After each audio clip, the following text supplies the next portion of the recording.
Welcome back to the Crypt Door Podcast. I hope you're all doing well. Hope everybody's in good spirits, good health. Hope this podcast finds you well. I'm Tony, and I'm in Northern California here. It's a beautiful day. Going to be in the high 70s, I do believe. Good day to do a podcast, I'd say. This podcast is on Spotify, Apple Podcasts, and most podcasting platforms where you digest your content. So, let's get into this. This episode was submitted by a viewer of mine on YouTube, and I do believe he's a follower of this podcast as well, Tyler Scott. Shout out to Tyler for sending me this one. He sent me this a few days ago, and I didn't have a chance to really sit down and go over it yet. And I just went over it this morning. And let me tell you guys, this is shocking. It's it's a funeral home mistake. Now, these don't happen every single day, but we hear about several a year, I'd say, or at least I've heard, a year I hear of, a handful of funeral home mess ups. This one is shocking. It's I'd say it's a shocker. It's definitely something that would scar me for life if I had to deal with this regarding my children.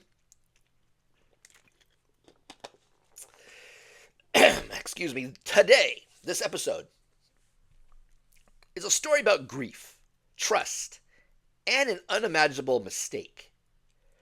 When we entrust funeral homes to care for our loved ones, we expect dignity. But Lawrence and Abby Butler didn't just lose their son. Get this, guys. They were given his brain inside an unmarked box, which sparks the title, Brain in a Box, When Funeral Homes Fail. Now, that is, wow. Imagine, you've made your funeral arrangements for a child, not even a child, just a loved one, somebody you were close to, and you get a body part or something back in a box that wasn't supposed to be given back to you. That is,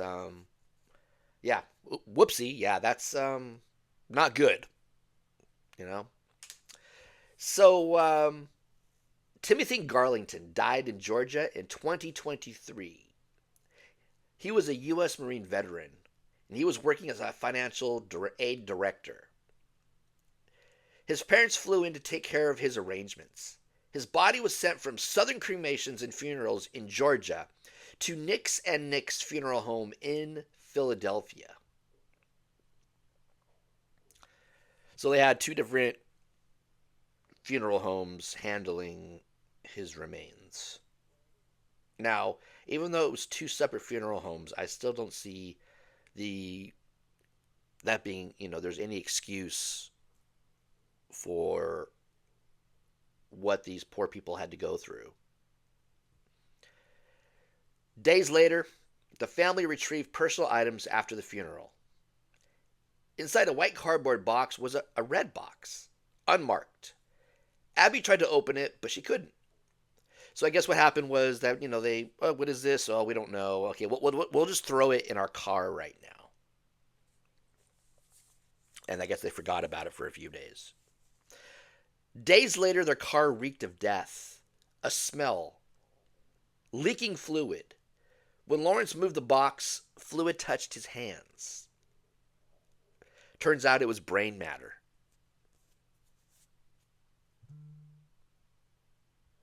Wow. They realized they were holding their son's brain. They returned it to the funeral home and filed a lawsuit, which, how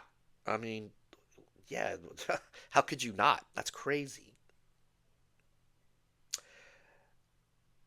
The father, Lawrence, had said, it was and it is still in my heart. I smelled death. Now, guys, imagine the trauma. Not just grief, but betrayal. Holding remains in a car, uncertain if Timothy's brain was buried. They had to get rid of that car. They remain unsure if his brain ever rested with him. So for those questions to be coming up, I guess, was it the whole brain? Was it a piece?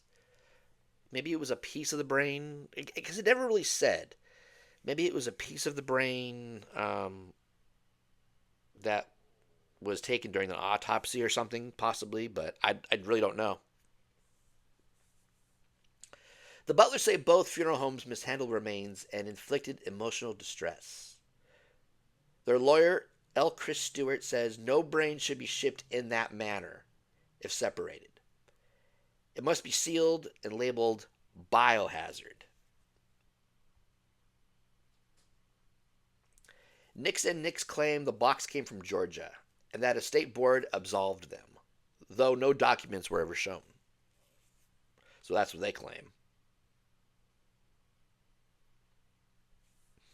Now, guys, as we all know, I've done past podcasts on different funeral home screw-ups and, things, scandals and whatnot. We all know this isn't the first time funeral homes mishandled remains. Remember a couple podcasts ago, the Lamb Funeral Home scandal in the 1980s in California, in Pasadena? Unsanctioned cremations, body part trafficking, brains, hearts, lungs, all sold without consent. Now, that scandal ended in convictions, and it reveals how rarely oversight catches failures until families suffer.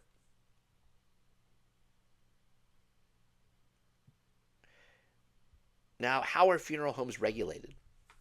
Most states require licensing, inspections, but enforcement is often underfunded.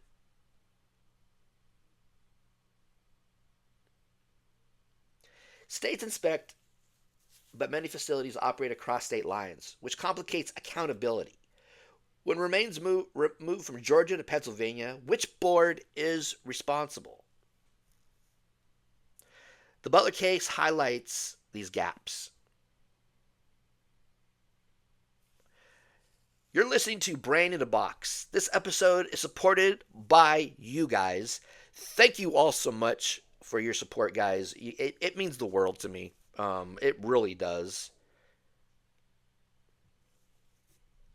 The Butlers seek damages for emotional distress, negligence, mishandling of remains. Their lawsuit hopes to compel industry change. Well, let's hope so. There's been many of these type of lawsuits. But yet, a lot of these screw-ups are still happening, A lawyer said such cases are rare, but when they happen, courts look at standard practices. If brain tissue is lost, was it listed as a personal belonging? Was there labeling? This is beyond simple error.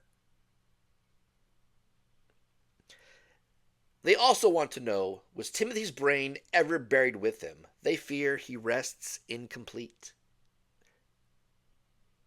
That's the thing, they don't say how big the box was. Was it big enough for the entire brain or what? If the brain was out, I would say, I guess there was an autopsy, I would assume. Wouldn't the coroner be liable for this mess up too, possibly? I don't know. I'm not, a lawyer or anything, or, an expert, but I don't know. Maybe.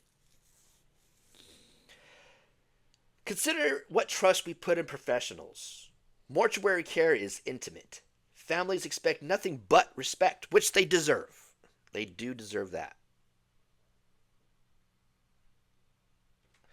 The Butlers pray no other family endures this heartbreak. We hope the lawsuit sets a precedent here. We do.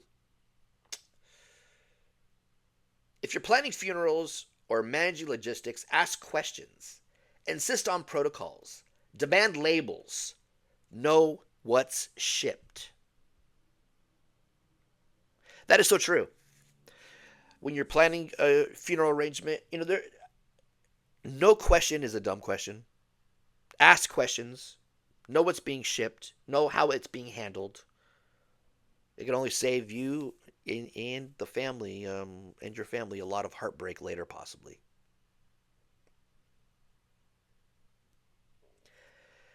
To Lawrence and Abby Butler, we remember Timothy Garlington, not as a mistake, but as a Marine, a son, a person deserving dignity.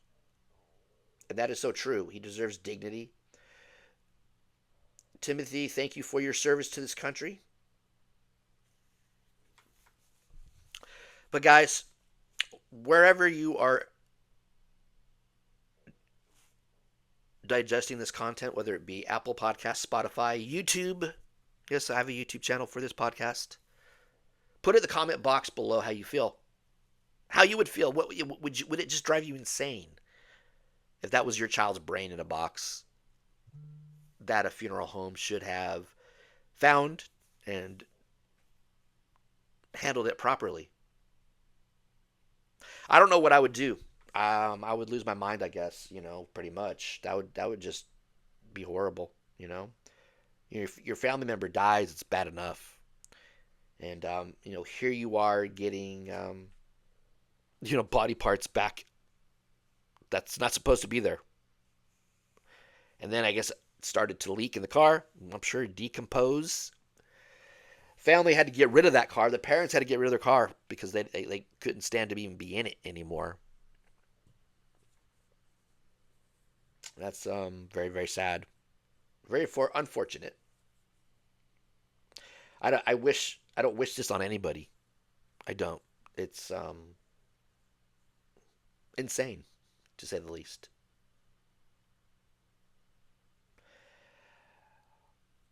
All right, guys. I'm Tony. Thank you for listening to Brain in a Box When Funeral Homes Fail. Until next time, may peace find you. And thank you for your support, guys. It means the world to me. It makes my heart feel good that there's those of you who are interested in listening to me ramble on a podcast for, 12, 13, 14, 15, 20 minutes at a time. Your support is greatly appreciated. And I will talk to you guys soon with another episode. Peace out.